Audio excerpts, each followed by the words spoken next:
How to use multiple audio outputs on Windows 10. Hello everybody, welcome back to our channel. Today in this video we will guide you through on how we can use multiple media outputs on your Windows 10. So let's go ahead and look out on how we can do that.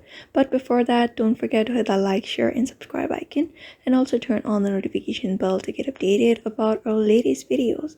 So in order to do that, these are the process you may follow.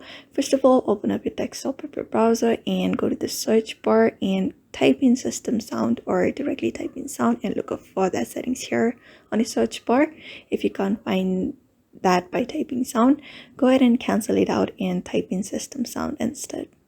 Just go ahead and you're gonna open the settings of change system sound. Just open it up on your device and this will appear on your screen. Head over to this playback section and you're gonna locate your devices that are connected, your multiple output devices that are connected here. Right now I have not connected anything, but if anything is connected, you'll be finding here. So here you're just gonna go ahead and enable each of the sound systems that are connected, and you're gonna make sure these tick mark are on of this show disable devices.